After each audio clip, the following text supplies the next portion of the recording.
if I buy a product and I don't have shipping estimates and I am waiting a week and I'm realizing like, you know what, like, did I just get scammed? Or like, is this person even going to ship my product? I don't even remember if I got a confirmation email. Hey, what's up, everybody? And welcome to Growth Mentors, the podcast where we share snackable growth hacks, strategies, and best practices in how to drive maximum marketing impact and grow your bottom line. I'm your host, Matt LeBlanc, and today we are here for part 3 of common mistakes that we see in conversion rate optimization, or CRO. So here to walk us through it is the Director of Paid Marketing at Jump 450. What's happening, Dave Armstrong? Hey, Matt, excited for part 3?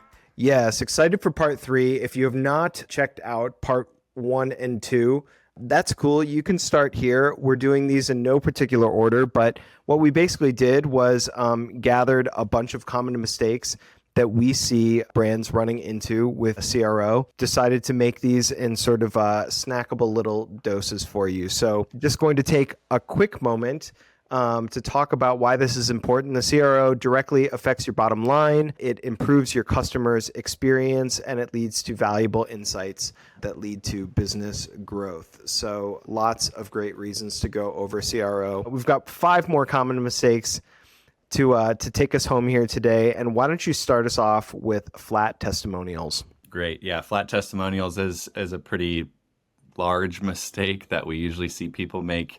This will all make a lot of sense towards the end when we sum it all up with visual hierarchy. But basically, flat testimonials, another way to say that is testimonials not being prominent enough on your site. So if your testimonials are the same color text, if there aren't boxes around them, if there aren't visual indications or visual clues as to why somebody should read that particular section. We talked last episode about massive paragraphs of text. Yep. If the testimonials are just way too long, people are going to scroll right past them and they're not going to do you any good.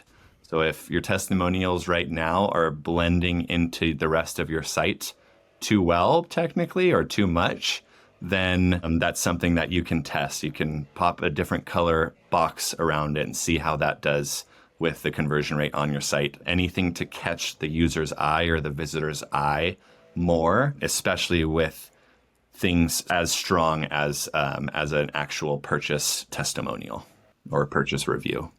Excellent. And what I love about this one is that it actually seems kind of obvious, but it also, I think it does take some intuition because, you know, if you don't have quotes around your message, or if you don't have, you know, a couple stars to show that it's a review, you know, it really can sort of just blend into the background. And, you know, we find that this kind of social proof is really so compelling. It's a lot of times the determining factor that really drives somebody to the conversion.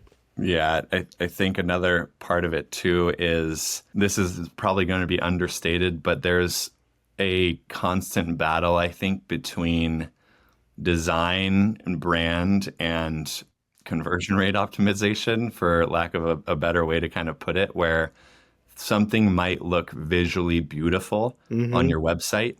Even the visual hierarchy might be set up in an intuitive way, but just because something is beautiful doesn't mean it's going to convert. So if you have everything set up and it's very pretty and you've got everything organized and everything's the right font and there are no boxes or anything crazy to offset or disrupt or showcase and basically provide an anomaly in people's scrolling on your page, similar to if they're scrolling on an Instagram feed, their eyes aren't going to stop and they're not going to digest certain bits of information. So testing that for basically trying to avoid these particular mistakes and testing into new ways of showcasing them is, in essence, all that we're talking about here. So that could be with testimonials, it could be with prominent action bars or hero images or value propositions, any of those things. You can do this, you can do these things in beautiful ways, but you're gonna have to push the boundaries with your brand and design team a little bit.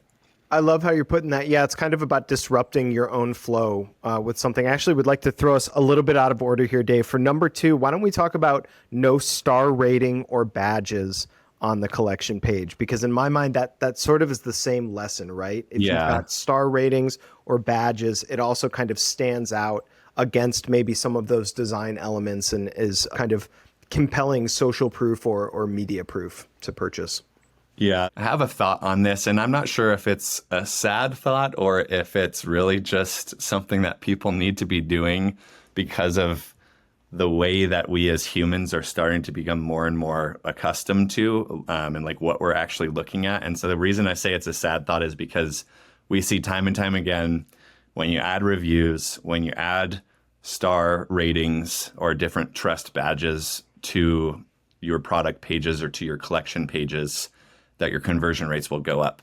And the reason I say it's kind of sad is because we all know the behemoth that Amazon is, right? And that's the whole reason we become accustomed to like, okay, is this actually a good product? Let me see what other people have to say about it, whether that's through a testimonial or whether that's through a star rating or a review score or anything of that nature.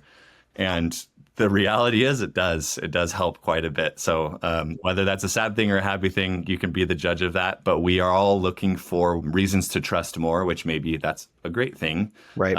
But we're all looking for those little bits that we've become accustomed to. And we've, in a sense, it's become part of our psyche of purchasing products online. Like, okay, this doesn't have it, being subconsciously start to think, maybe I can't trust this particular product. But if you've got 100 5-star reviews or a 4.8 rating on your particular product, I'm going to have way more of a reason to trust your product and to buy it.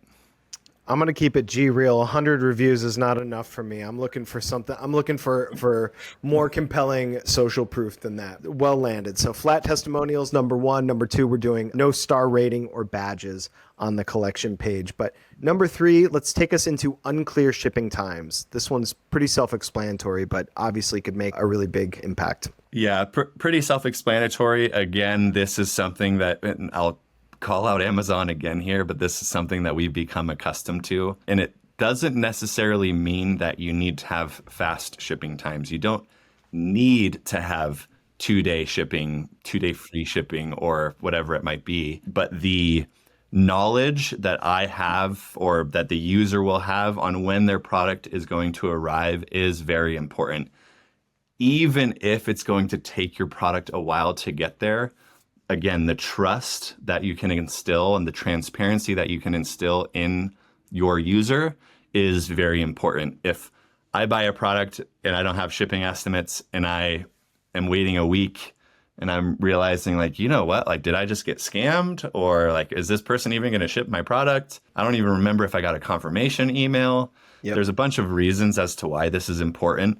But one of the big mistakes that we see is people not having clear shipping times. Again, I don't truly believe that it matters how long. Obviously, within reason. I don't think I'm going to buy a notebook that's going to take 6 months to get to me unless it's just like made by an alien in space or something like that. But I think overall, being transparent with your customer, it might even be an even greater reason to buy a particular product, because if it is very popular and you might be backed up or back ordered, or people might need to pre-order a certain thing, being very clear with when they can expect that thing, when they can expect that product to arrive is super important. There's very clear indications on including shipping times increasing your conversion rates. There's a bunch of other items you can use, especially if you're on Shopify, where you can include dynamic shipping times. So obviously, if you're shipping it from space, it might take longer to get to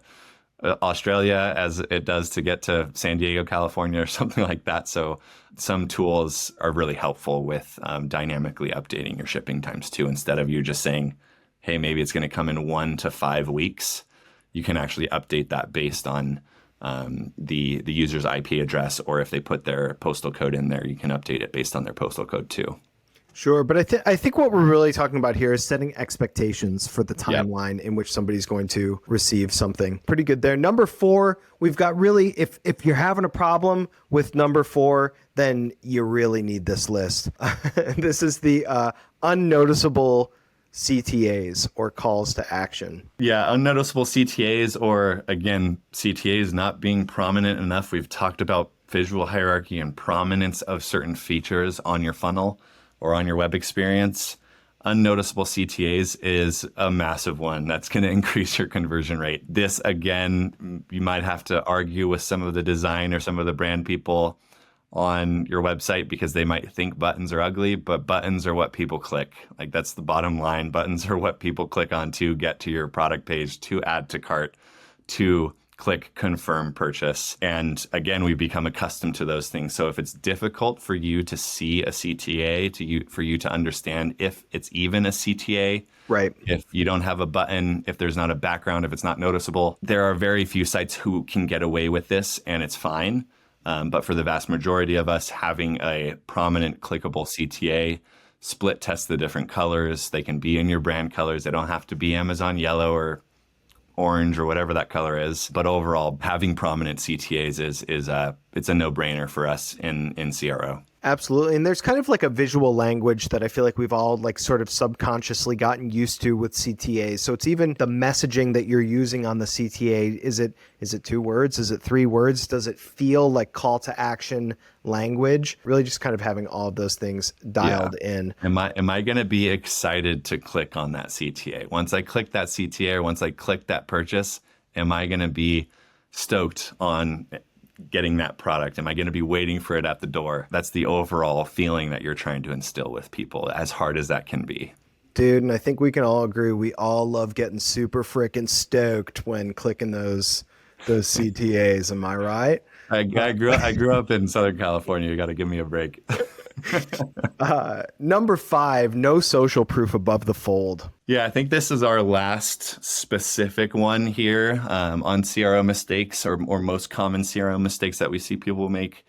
Sometimes it's no social proof in general. And if you're not using social proof, whether that's on your ads, whether that's on your website, you should start. It's a great way, again, to instill trust, to keep people in that same mindset that they've become accustomed to being in through products and different web experiences like Amazon and Adidas and Walmart, et cetera, et cetera, et cetera.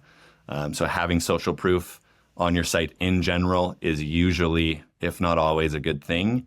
And what we typically see is having that social proof above the fold on, say, a hero image or underneath your hero image, somewhere above the fold where people will, again, have that trust instilled in them is a very easy thing to add and is a very common way to increase your conversion rates. Absolutely. So Dave, so sad to see our lists come to an end here, but I feel like we've helped a lot of people here with these last couple of videos, but take us home. We've got kind of a bonus point here that I feel like really sort of encapsulates a lot of what we've been talking about with these common mistakes that we're finding with CRO, and that is visual hierarchy. Yeah. Before I get there, I will say that I've got probably a list of 200 plus other CRO mistakes and CRO tests that you can run to improve conversion rate. Right.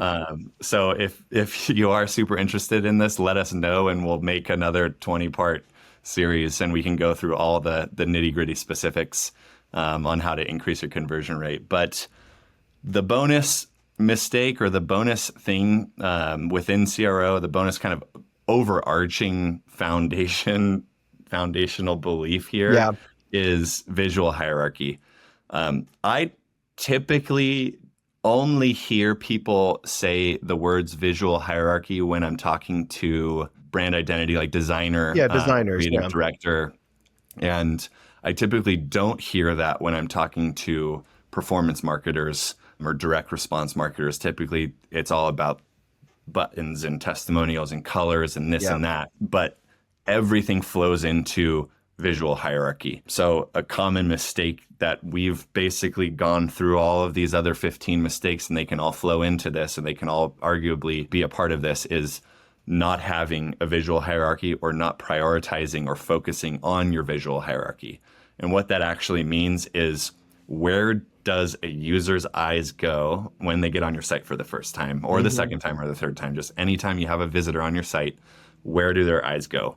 I know I've talked about this in a little bit here and there with some of the other mistakes, but if you get on your site and you don't know where to look, then you have poor visual hierarchy. Right. And be brutal with with your own ability to, again, be empathetic or put yourself in the shoes of or the eyes of your user and be really harsh with where your eyes actually lead. You have white kind of background funnel and you have a really bright yellow sun on part of it that doesn't need to be there and leads your eyes up and to the left when your CTA is down and to the right, or your product is not front and center and maybe it blends in too much. We talked about flat testimonials. That's a part of this as well. So if you go on your site and your eyes aren't purposefully guided, if your text doesn't stand out, if your product isn't prominent, if your CTA is barely noticeable, then fix those particular items. They're very easy to fix. They're very easy to test. Yep. And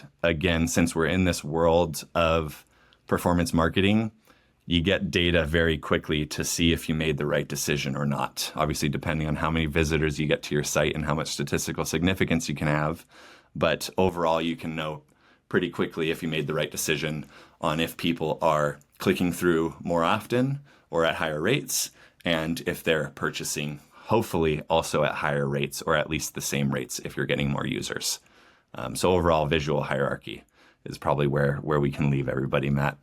Excellent. I love that. We've given a lot of great points to look at today. So just to sort of wrap us out, flat testimonials, unclear shipping times, unnoticeable CTAs, no star ratings or badges on the collection page, no social proof above the fold, and visual hierarchy is something to sort of keep in mind for all of these. So if you were with us today and you did not hear, the previous videos that we've made, this is the part 3 of common mistakes that we have found. As Dave mentioned, we've got lots and lots of these sort of in the backlog. So if you want to hear more about conversion rate optimization, get in our comments and let us know what you want to hear about. But Dave, thank you so much for the talk today. And if you are listening and you are interested in exploding your own digital growth, you can get in touch with Jump 450 in the link below in the description. That is www.jump450.com. And don't forget to subscribe for more weekly episodes. We'll see you next time.